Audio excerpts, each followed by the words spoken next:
The following content is provided under a Creative Commons license. Your support will help MIT OpenCourseware continue to offer high-quality educational resources for free.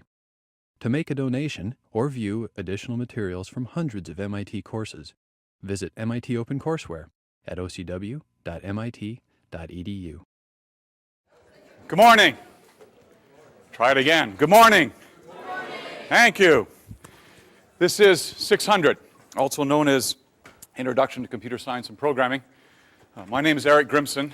Together with Professor John Guttag over here, we're going to be lecturing the course this term. I want to give you a heads up. You're getting some serious firepower this term. John was department head for 10 years, felt like a century. In Course 6, I'm the current department head in Course 6. John's been lecturing for 30 years, roughly.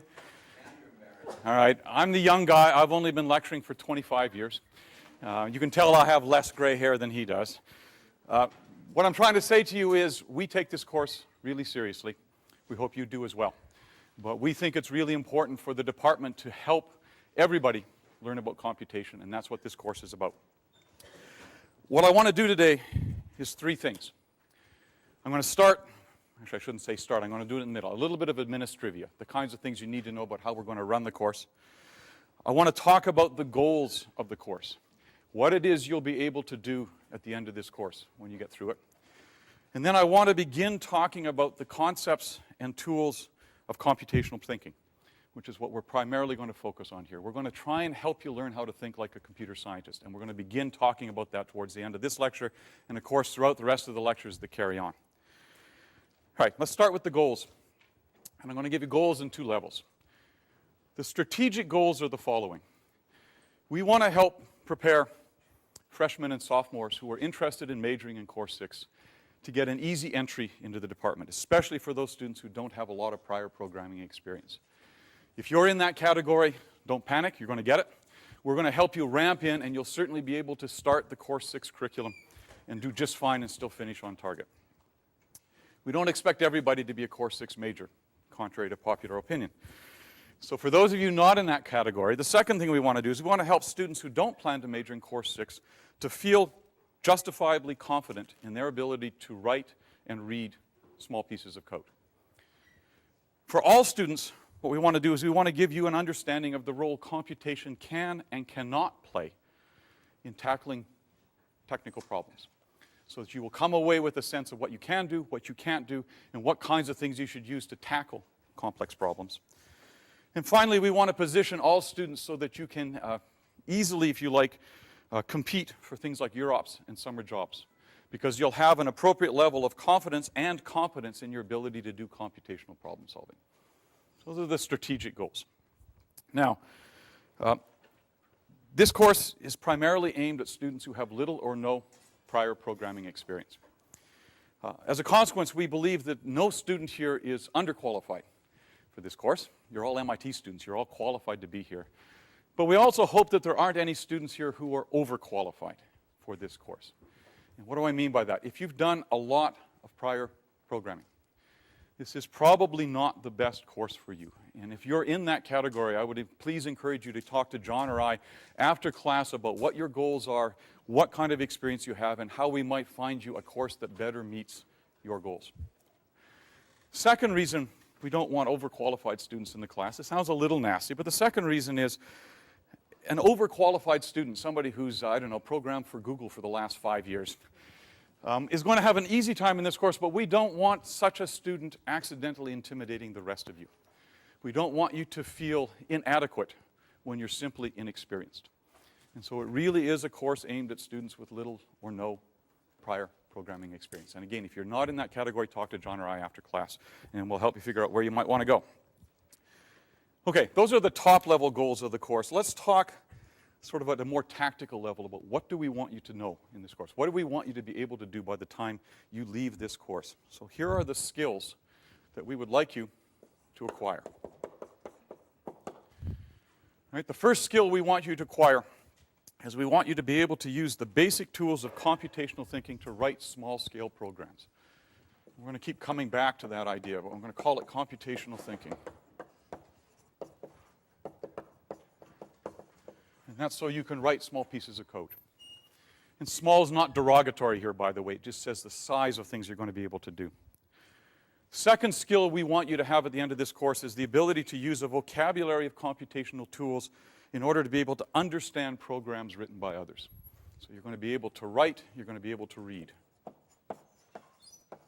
This latter skill, by the way, is incredibly valuable because you don't want to do everything from scratch yourself. You want to be able to look at what is being created by somebody else and understand what is inside of there, whether it works correctly, and how you can build on it. This is one of the few places where plagiarism is an okay thing. It's not bad to, if you like, learn from the skills of others in order to create something you want to write. Although we'll come back to plagiarism as a bad thing later on. Third thing we want you to do is to understand the fundamental both capabilities and limitations of computation and the costs associated with them. And that latter statement sounds funny. You don't think of computation having limits, but they do. There are some things that cannot be computed. We want you to understand where those limits are. So you're going to be able to understand abilities and limits.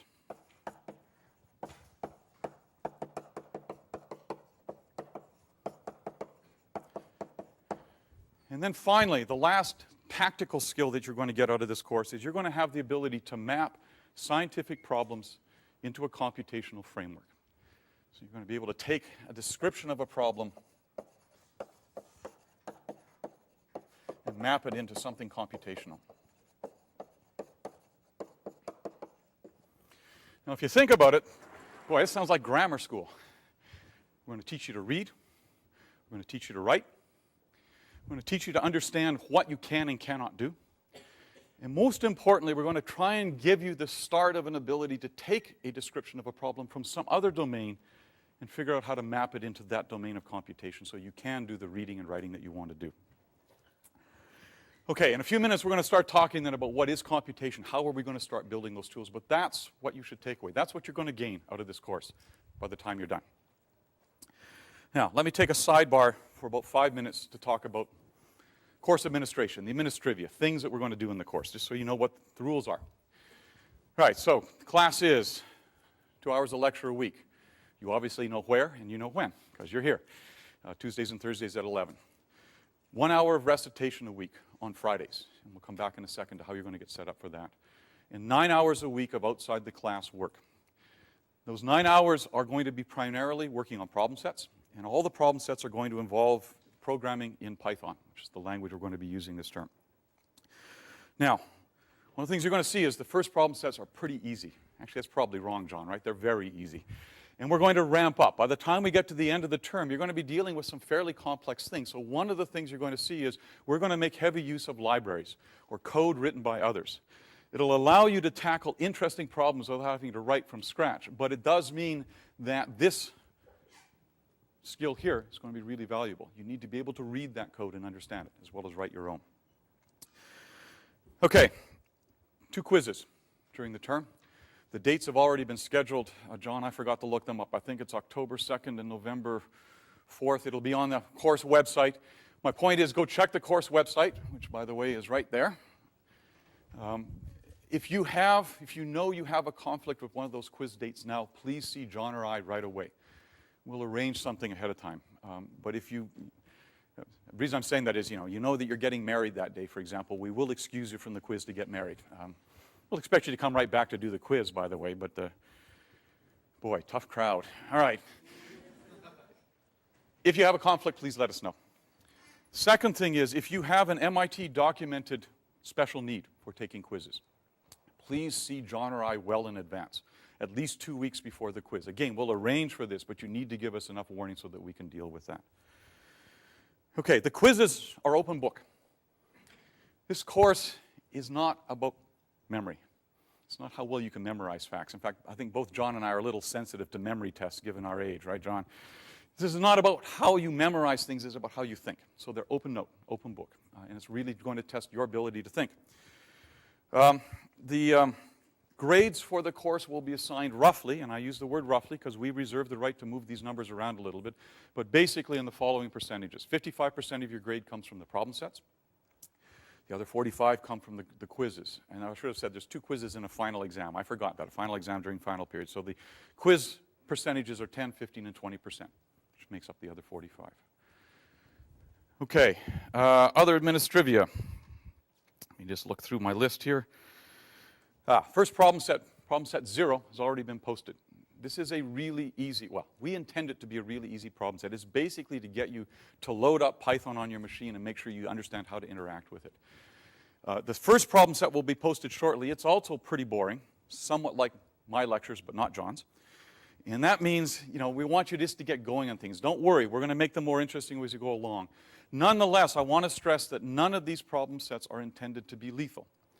We're not using them to weed you out. We're using them to help you learn. So if you run into a problem set that just you don't get, right, seek help. Could be psychiatric help, could be a TA. Right? I recommend the TA. My point being, please come and talk to somebody. The problems are set up so that if you start down the right path, it should be pretty straightforward to work it through.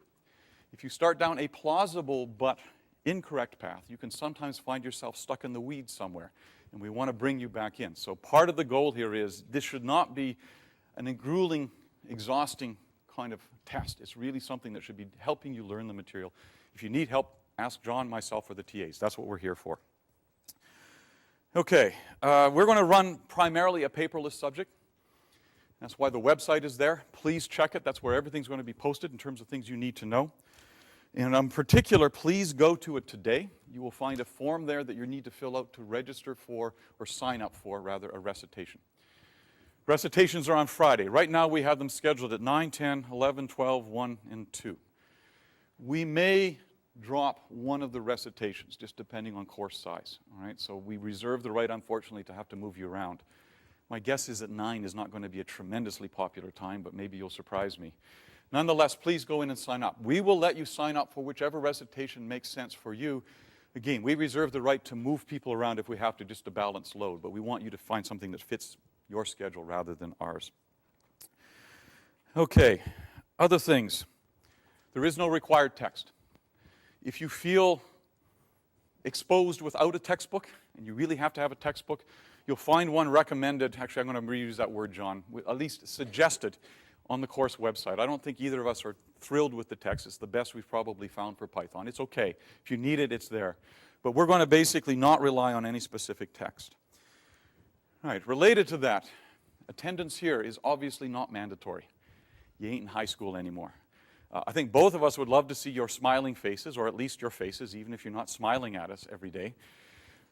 Point I want to make about this, though, is that we are going to cover a lot of material that is not in the assigned readings, and we do have assigned readings associated with each one of these lectures. If you choose not to show up today, or sorry, no, that's a bad way. You did choose to show up today. If you choose not to show up in future days, we'll understand, but please also understand that the TAs won't have a lot of patience with you if you're asking a question about something that was either covered in the readings or covered in the lecture and is pretty straightforward. All right, we expect you to behave responsibly, and we will as well. All right. I think the last thing I want to say is we will not be handing out class notes. Now, this sounds like a draconian measure. Let me tell you why. Every study I know of, and I suspect everyone John knows, about learning stresses that students learn best when they take notes. Ironically, even if they never look at them. Okay? The process of writing is exercising both halves of your brain, and it's actually helping you learn. And so taking notes is a really valuable thing. Therefore, we're not going to distribute notes. What we will distribute for most lectures is a handout that's mostly code examples that we're going to do. I don't happen to have one today because we're not going to do a lot of code. We will in future. Those notes are going to make no sense, I'm guessing, outside of the lecture. Right? So it's not just you can swing by at 11:04 and grab a copy and go off and catch some more sleep.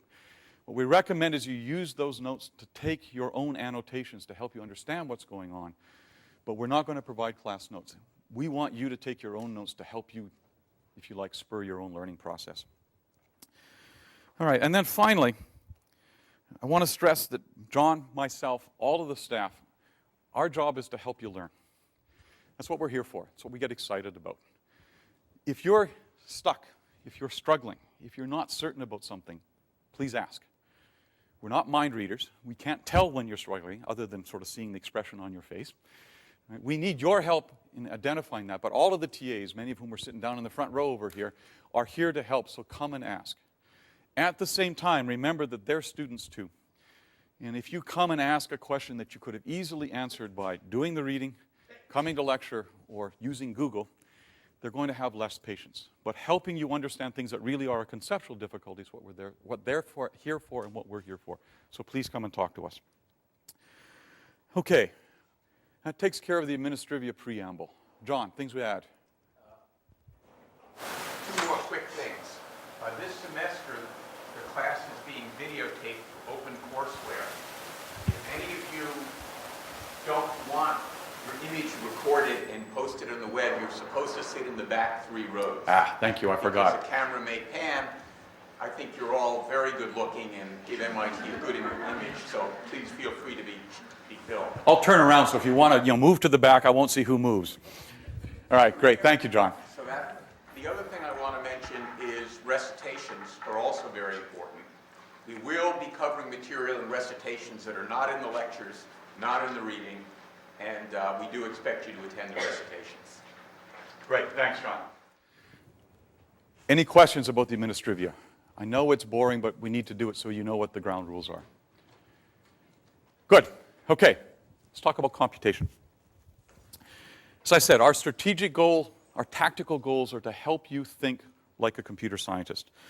Another way of saying it is we want to give you the skills so that you can make the computer do what you want it to do.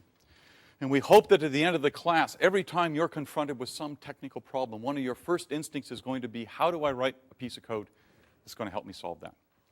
So we want to help you think like a computer scientist. All right? And that is an interesting statement. What does it mean to think like a computer scientist?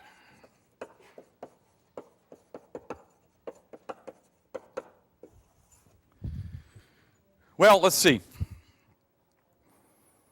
Primary knowledge you're going to take away from this course is this notion of computational problem solving, this ability to think in computational modes of thought.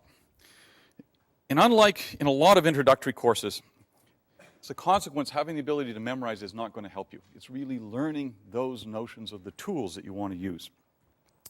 But what in the world does it mean to say computational mode of thought? It sounds like a highfalutin phrase you use when you're trying to persuade a VC to fund you.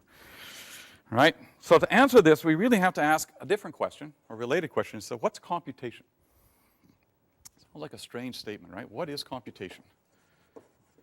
And part of the reason for putting it up is that I wanted to, as much as possible, answer that question by separating out the mechanism, which is the computer, from computational thinking. Right? The artifact should not be what's driving this. It should be the notion of what does it mean to do computation. Now, to answer that, I'm going to back up one more level. And I'm going to pose what sounds like a philosophy question, which is, what is knowledge? And you'll see in about 2 minutes why I'm going to do this. But I'm going to suggest that I can divide knowledge into at least 2 categories. Okay, what is knowledge? And the 2 categories I'm going to divide them into are declarative and imperative knowledge. All right, what in the world is declarative knowledge? Think of it as statements of fact. It's assertions of truth. Boy, in this political season, that's a really dangerous phrase to use, right? But it's a statement of fact. I'll stay away from the political comments. Let me give you an example of this. Right? Here's a declarative statement. Square root of x is that y such that y squared equals x, y is positive. You all know that. But what I want you to see here is that's a statement of fact. It's a definition. It's an axiom. It doesn't help you find square roots. If I say x is 2, I want to know what's the square root of 2. Well, if you're enough of a geek, you'll say 1.41529 or whatever the heck it is. But in general, this doesn't help you find the square root. The closest it does is it would let you test. You know, if you're wandering through Harvard Square and you see an out-of-work Harvard grad, they're handing out examples of square roots. They'll give you an example, and you can test it to see, is the square root of 2 1.41529 or whatever. I don't even get laughs at Harvard jokes, John. I'm going to stop in a second here, right? All right, so what am I trying to say here? It doesn't... yeah, exactly. We're staying away from that really quickly, especially with the cameras rolling. All right, what am I trying to say? It tells you how you might test something, but it doesn't tell you how to. And that's what imperative knowledge is. Imperative knowledge is a description of how to deduce something. So let me give you an example of a piece of imperative knowledge. Right? This is actually a very old piece of imperative knowledge for computing square roots. It's attributed to Heron of Alexandria, although I believe that the Babylonians are suspected of knowing it beforehand. But here is a piece of imperative knowledge. Right? I'm going to start with a guess. I'm going to call it G. And then I'm going to say if G squared is close to X, stop. And return G. It's a good enough answer. Otherwise, I'm going to get a new guess by taking G, X over G, adding them, dividing by 2. I'm going to take the average of G and X over G. Don't worry about how it came about. Heron found this out. But that gives me a new guess. And then I'm going to repeat. That's a recipe. That's a description of a set of steps. And notice what it has. It has a bunch of nice things that we want to use, right? It's a sequence of specific instructions that I do in order. Along the way, I have some tests. And depending on the value of that test, I may change where I am in that sequence of instructions. And it has an end test, something that tells me when I'm done and what the answer is. This tells you how to find square roots. It's how-to knowledge. It's imperative knowledge. Right? That's what computation basically is about. We want to have ways of capturing this process. Okay, and that leads now to an interesting question, which would be, how do I build a mechanical process to capture that set of computations? So I'm going to suggest that there's an easy way to do it. I realized I did the boards in the wrong order here. One of the ways I could do it is you could imagine building a little circuit to do this. If I had a couple of elements that stored values in it, I had some wires to move things around, I had a little thing to do addition, a little thing to do division, and something to do the testing, I could build a little circuit that would actually do this computation. Okay? That, strange as it sounds, is actually an example of the earliest computers. Because the earliest computers were what we call fixed program computers. Meaning that they had a piece of circuitry designed to do a specific computation. And that's what they would do. They would do that specific computation. You've seen these a lot, right? A good example of this, calculator. It's basically an example of a fixed program computer. Does arithmetic. If you want to play video games on it, good luck. Right? If you want to do word processing on it, good luck.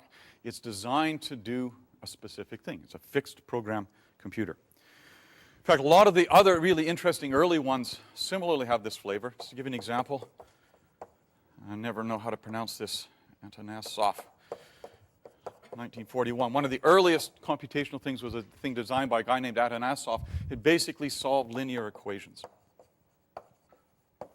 Handy thing to do if you're doing 1801, right, or 1806 or whatever you want to do those things in. All it could do, though, was solve those equations. One of my favorite examples of an early computer was done by Alan Turing, one of the great computer scientists of all time, called the Bombe, which was designed to break codes. It was actually used during World War II to break German Enigma codes. And what it was designed to do was to solve that specific problem. The point I'm trying to make is fixed program computers is where we started, but it doesn't really get us to where we'd like to be. We want to capture this idea of problem solving. So let's see how we'd get there. So even within this framework of given a description of computation as a set of steps, and the idea that I could build a circuit to do it, let me suggest for you what would be a wonderful circuit to build. Suppose you could build a circuit with the following property. The input to this circuit would be any other circuit diagram. Give it a circuit diagram for some computation. You give it to this circuit, and that circuit would wonderfully reconfigure itself to act like the circuit diagram, which would mean it could act like a calculator, or it could act like Turing's bomb, or it could act like a square root machine. So what would that circuit look like? You can imagine these tiny little robots wandering around, right, pulling wires and pulling out components and stacking them together. How would you build a circuit that could take a circuit diagram in and make the machine act like that circuit? Sounds like a neat challenge. Let me change the game slightly. Suppose instead I want a machine that can take a recipe, a description of a sequence of steps, take that as its input, and then that machine will now act like what is described in that recipe. Reconfigure itself, emulate it, however you want to use the words. It's going to change how it does the computation. That would be cool. And that exists. It's called an interpreter. It is the basic heart of every computer.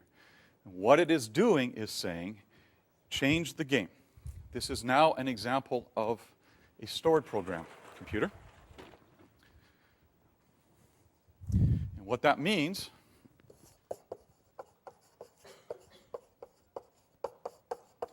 in a stored program computer is that I can provide to the computer a sequence of instructions describing the process I want it to execute. And inside of the machine, and things we'll talk about, there is a process that will allow that sequence to be executed as described in that recipe. So it can behave like anything that I can describe in one of those recipes. Right?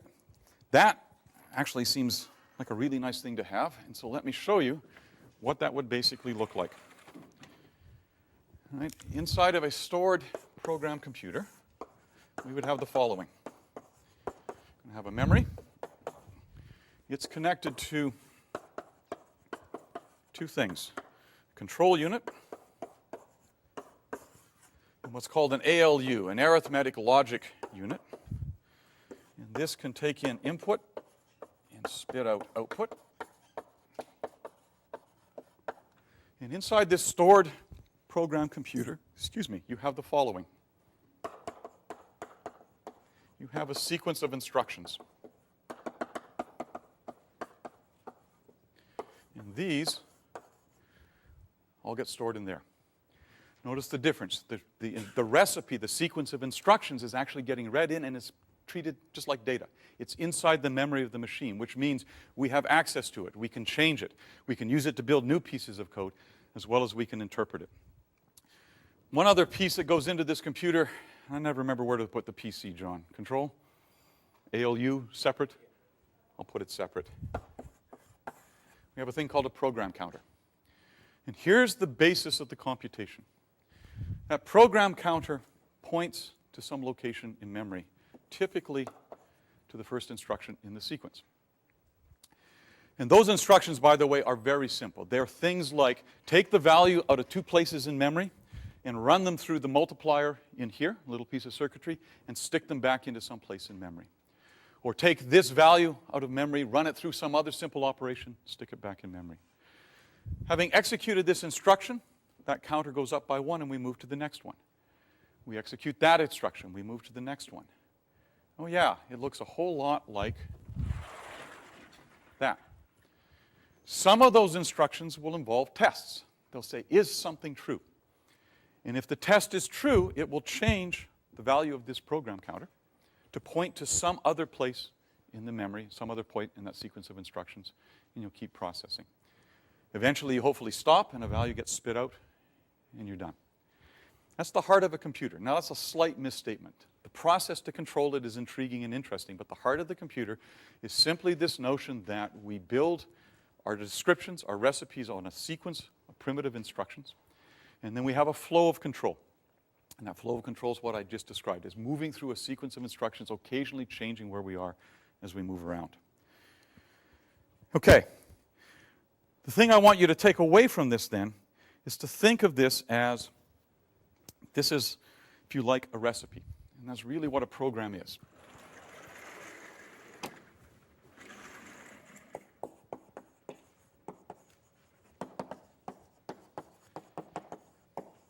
It's a sequence of instructions. Now, one of the things I left hanging is I said, okay, you build it out of primitives. So one of the questions is, well, what are the right primitives to use? And one of the things that was useful here is that we actually know that the set of primitives that you want to use is very straightforward. Okay, but before I do that, let me drive home this idea of why this is a recipe. Assuming I have a set of primitive instructions that I can describe everything on, I want to know what can I build. Well, I'm going to do the same analogy to a real recipe. It's a real recipe. I don't know, separate 6 eggs. Do something. beat the whites until they're stiff. Do something until an end test is true. Take the yolks and mix them in with sugar and water. No, sugar and flour, I guess, is probably what I want. Sugar and water is not going to do anything interesting for me here. Mix them into something else. Do a sequence of things. A traditional recipe actually is based on a small set of primitives, and a good chef or a good cook, I should say, with that set of primitives can create an unbounded number of great dishes. Same thing holds true in programming, right? Given a fixed set of primitives, right, a good programmer can program anything. And by that I mean anything that can be described in one of these processes you can capture in that set of primitives. All right, the question is, as I started to say, is what are the right primitives? So there's a little piece of history here, if you like. In 1936, that same guy, Alan Turing, showed that with 6 simple primitives, anything that could be described in a mechanical process, essentially algorithmically, could be programmed just using those 6 primitives. Think about that for a second. That's an incredible statement. It says, with 6 primitives, I can rule the world. With 6 primitives, I can program anything. There are a couple of really interesting consequences of that, by the way. One of them is, it says, anything you can do in one programming language, you can do in another programming language. You know, there is no programming language that is better. Well, actually, it's not quite true. There are some better at doing certain kinds of things, but there's nothing that you can do in C that you can't do in Fortran. Okay? It's called Turing compatibility. Anything you can do with one, you can do with another. It's based on that fundamental result. Okay? Now, fortunately, we're not going to start with Turing's 6 primitives. This would be really painful programming, because they're down at the level of take this value and write it onto this tape. First of all, we don't have tapes anymore in computers. And even if we did, you don't want to be programming at that level. What we're going to see with programming languages is that we're going to use higher level abstracts, a broader set of primitives. But nonetheless, the same fundamental thing holds. With those 6 primitives, you can do it. Okay, so where are we here? What we're saying is, in order to do computation, we want to describe recipes. We want to describe this sequence of steps built on some primitives. And we want to describe the flow of control that goes through those sequence of steps as we carry on. So the last thing we need before we can start talking about real programming is we need to describe those recipes. All right? And to describe the recipes, we're going to want a language.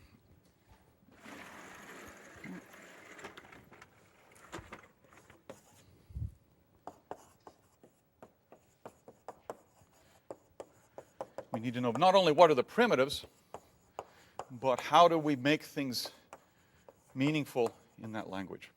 Language, there we go. All right. Now, turns out there are, I don't know, John, hundreds, thousands of programming languages? At least hundreds of programming languages around. True, thank you. You know, they all have, you know, their pluses and minuses. I have to admit, in my career here, I think I've taught in at least 3 languages. I suspect you've taught more, 5 or 6, John? Both of us have probably programmed in more than those number of languages, at least programmed that many since we taught in those languages. One of the things you want to realize is there is no best language. At least I would argue that. I think John would agree. We might both agree we have our own nominees for worst language. There are some of those. There is no best language. Right? They all are describing different things. Having said that, some of them are better suited for some things than others. Anybody here heard of MATLAB? Maybe programmed in MATLAB? It's great for doing things with vectors and matrices and things that are easily captured in that framework. But there's some things that are a real pain to do in MATLAB. So MATLAB's great for that kind of thing. C is a great language for programming things that control data networks, for example. I happen to be, and John teases me about this regularly, I'm an old-time Lisp programmer, and that's how I was trained. And I happen to like Lisp and Scheme. It's a great language when you're trying to deal with problems where you have arbitrarily structured data sets. It's particularly good at that. Right, so the point I want to make here is that there's no particularly best language. What we're going to do is simply use a language that helps us understand. So in this course, the language we're going to use is Python, which is a pretty new language. It's growing in popularity. It has a lot of the elements of some other languages because it's more recent. It inherits things from its progenitors, if you like. But one of the things I want to stress is this course is not about Python. Strange statement. You do need to know how to use it, but it's not about the details of where do the semicolons go in Python. All right? It's about using it to think. And what you should take away from this course is having learned how to design recipes, how to structure recipes, how to do things in modes in Python, those same tools easily transfer to any other language. You can pick up another language in a week, a couple of weeks at most, once you know how to do Python. Okay, in order to talk about Python and languages, I want to do one last thing to set the stage for what we're going to do here, and that's to talk about the different dimensions of a language. And there are three I want to deal with. The first one is whether this is a high-level or low-level language. That basically says how close are you to the guts of the machine. A low-level language, you used to call this assembly programming. You're down at the level of your primitives are literally moving pieces of data from one location in memory to another through a very simple operation. A high-level language, the designer has created a much richer set of primitive things. In a high-level language, square root might simply be a primitive that you can use rather than you having to go over and code it. Okay? And there are trade-offs between both. Second dimension is whether this is a general versus a targeted language. And by that I mean, do the set of primitives support a broad range of applications, or is it really aimed at a very specific set of applications? I'd argue that MATLAB is basically a targeted language. It's targeted at matrices and vectors and things like that. And the third one I want to point out is whether this is an interpreted versus a compiled language.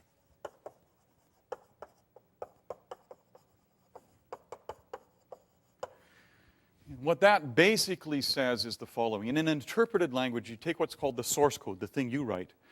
It may go through a simple checker, but it basically goes to the interpreter, that thing inside the machine that's going to control the flow of going through each one of the instructions and give you an output. So the interpreter is simply operating directly on your code at runtime. In a compiled language, you have an intermediate step in which you take the source code, it runs through what's called a checker or a compiler or both, and it creates what's called object code.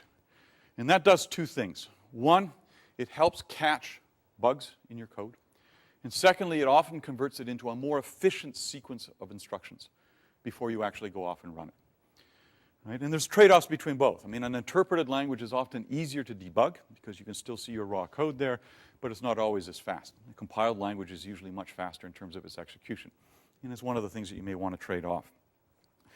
Right, in the case of Python, it's a high-level language. I would argue, I think John would agree with me, it's basically a general-purpose language. It happens to be better suited for manipulating strings than numbers, for example, but it's really a general-purpose language.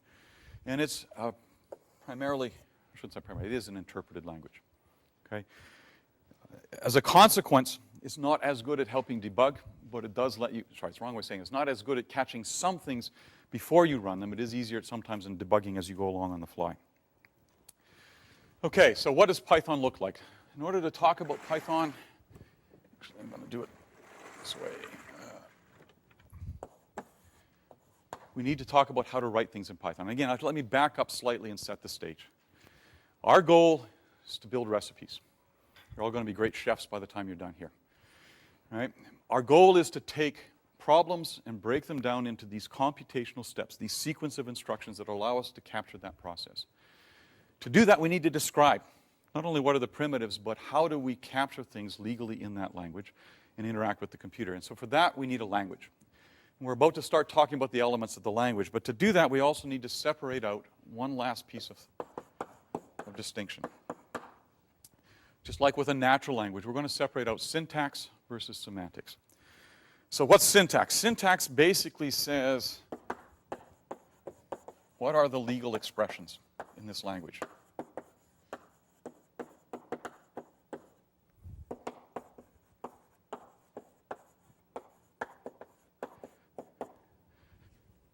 Boy, my handwriting's atrocious, isn't it? There's an English sequence of words. It's not syntactically correct, right? It's not a sentence. There's no verb in there anywhere. It's just a sequence of nouns. Same thing in our languages. We have to describe how do you put together legally formed expressions. Okay? And as we add constructs to the language, we're going to talk about that. Second thing we want to talk about very briefly as we go along is the semantics of the language. And here we're going to break out two pieces, static semantics and full semantics. Static semantics basically says which programs are meaningful, which expressions make sense. Here's an English sentence.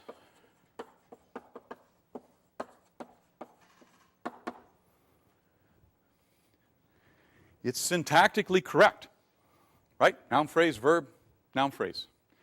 I'm not certain it's meaningful unless you are in the habit of giving your furniture personal names.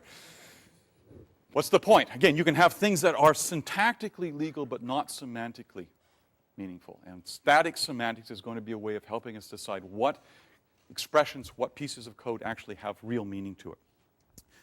Right? The last piece of it is, in addition to having static semantics, we have sort of full semantics. Just what does the program mean? Or said a different way, what's going to happen when I run it?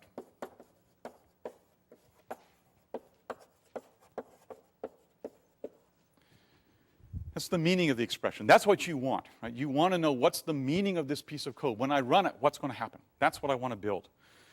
The reason for pulling this out is what you're going to see is that in most languages, and certainly in Python, we get lots of help here. All right? Python comes built in with something that will check your your syntax for you. And in fact, as a sidebar, if you turn in a problem set that is not syntactically correct, there's a simple button that you push that will check your syntax. If you turn in a program that's not syntactically correct, the TAs give you a 0 because it said you didn't even take the time to make sure this syntax is correct. The system will help you find it. In Python, it'll find it, I think, one bug at a time, right? John, it finds one syntax error at a time. So you have to be a little patient to do it, but you can check that the syntax is right. You're going to see that we get some help here on the static semantics, and I'm going to do an example in a second. Meaning that the system, some languages are better than others on it, but it will try and help you catch some things that are not semantically correct statically. In the case of Python, it does it, I think, all at runtime. I'm looking at you again, John. I think there's no pre-timed checks. Sorry? Some static semantics at compile time. There is some, okay. Most of them, I think, though, are primarily caught at runtime, and that's a little bit of a pain because you don't see it until you go and run the code. There are some, I'm going to see an example, I think, in a second where you find it. But you do get some help there. The problem is, things that you catch here are actually the least worrisome bugs. They're easy to spot. You can't run the program with them there, so you're not going to get weird answers. Not everything is going to get caught in static semantics checking. Some things are going to slide through, and that's actually a bother. It's a problem, because it says your program will still give you a value, but it may not be what you intended, and you can't always tell, and that may propagate its way down through a whole bunch of other computation before it causes some catastrophic failure. So actually, the problem with static semantics is you'd like it to catch everything, you don't always get it. Sadly, we don't get much help here, which is where we'd like it, but that's part of your job. Okay? What happens if you actually have something that's both syntactically correct and appears to have correct static semantics and you run it? Could run and give you the right answer. Could crash. Could loop forever. It could run and apparently give you the right answer. And you're not always going to be able to tell. Well, you'll know when it crashes. It doesn't help you very much. But you can't always tell whether something's stuck in an infinite loop or whether it's simply taking a long time to compute. You'd love to have a system that spots that for you, but it's not possible. And so to deal with this last one, you need to develop style. Right? Meaning, we're going to try and help you with how to develop good programming style, but you need to write in a way in which it is going to be easy for you to spot the places that cause those semantic bugs to occur. All right. If it sounds like a really long preamble, it is. Let's start with Python. But again, my goal here is to let you see what computation is about, why we need to do it. I'm going to remind you one last time. Our goal is to be able to have a set of primitives that we combine into complex expressions, which we can then abstract to treat as primitives. And we want to use that sequence of instructions in this flow of control computing in order to deduce new information, that imperative knowledge that we talked about right there. So I'm going to start today. We have about 5 or 10 minutes left, I think, 5 minutes left in order to do this with some beginnings of Python. And we're going to really pick this up, obviously, next time. So, simple parts of Python. In order to create any kinds of expressions, we're going to need values. Primitive data elements. And in Python, we have two to start with. We have numbers, and we have strings. Numbers is what you'd expect. There's a number. Here's another number. All right? Strings are captured in Python with an open quote and some sequence of characters, followed by a close quote.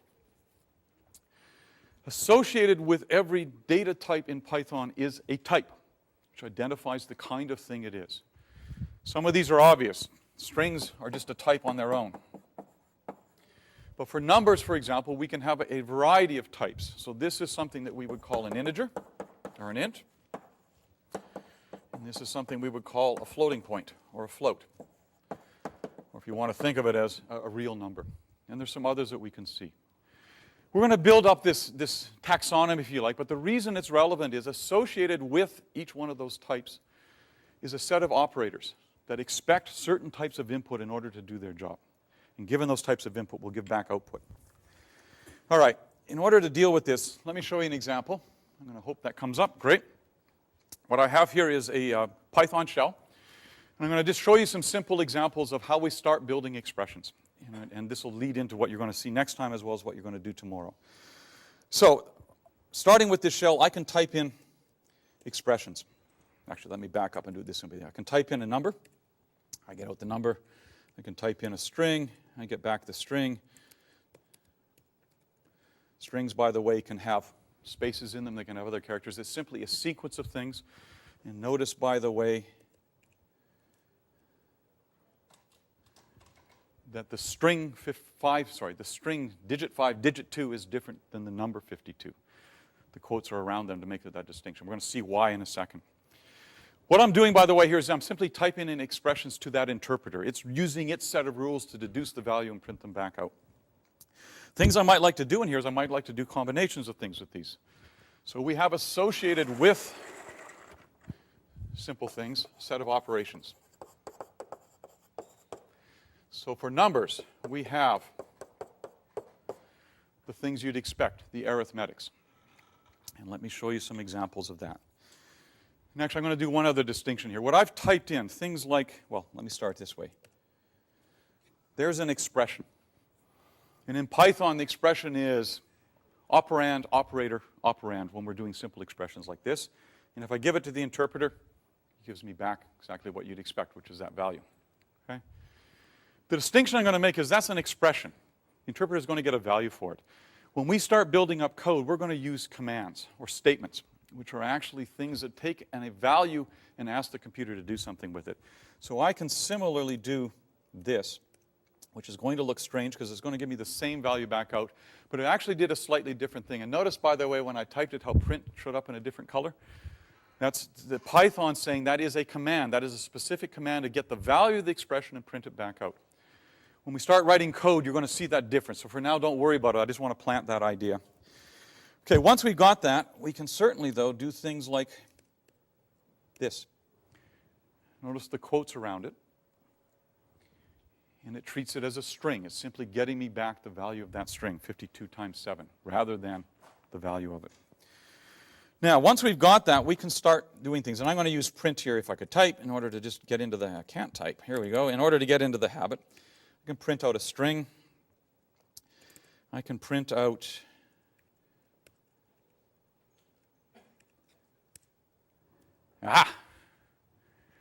here's a first example of something that caught one of my things. This is a static semantic error.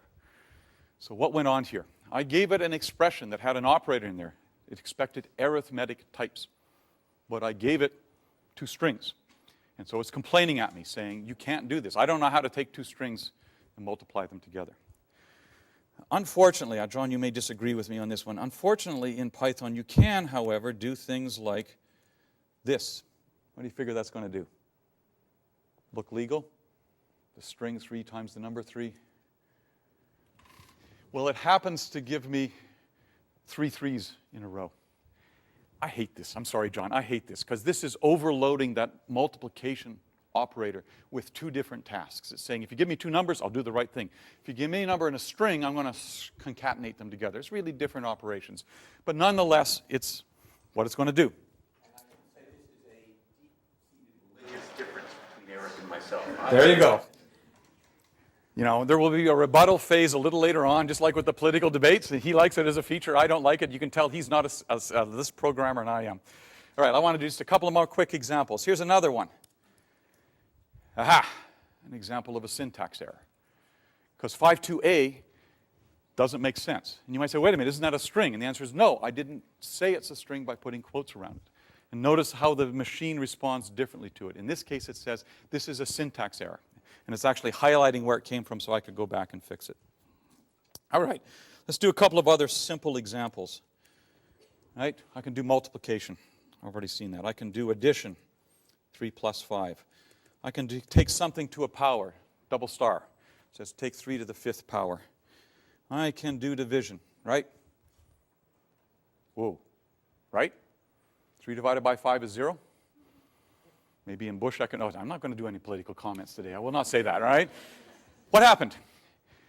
Well, this is one of the places where you have to be careful. It's doing integer division. So 3 divided by 5 is 0 with a remainder of 3. So this is the correct answer. If I wanted to get full real division, I should make one of them a float. And yes, you can look at that and say, well, is that right? Well, up to some level of accuracy, yeah, that's 0.6, which is what I'd like to get out. All right. I can do other things. In particular, I have similar operations on strings.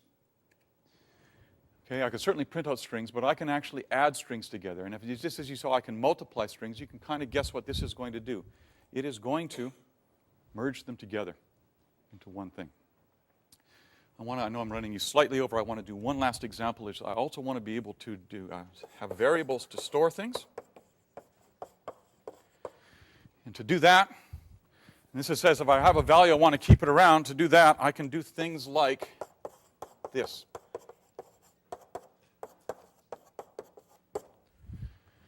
What does that statement do? It says, create a name for a variable, which I just did there. In fact, let me type it in. My string with an equal sign, which is saying assign or bind to that name the value of the following expression. As a consequence, I can now refer to that just by its name. And if I get the value of my string, there it is. Or if I say take my string and add to it the string my last name, I print it back out. So this is the first start of this. What have we done? We've got values, numbers and strings. We have the operations associated with them. I just threw a couple up here. You're going to get a chance to explore them. And you'll see not only are there the standard numerics, for strings there are things like length or plus or other things that you can do with them. And once I have values, I want to get a hold of them so I can give them names. And that's what I just did when I bound that. I said use the name my string to be bound to or have the value of Eric so I can refer to it anywhere else that I want to use it. And I apologize for taking you over. We'll come back to this next time. Please go to the website, sign up for a recitation for tomorrow.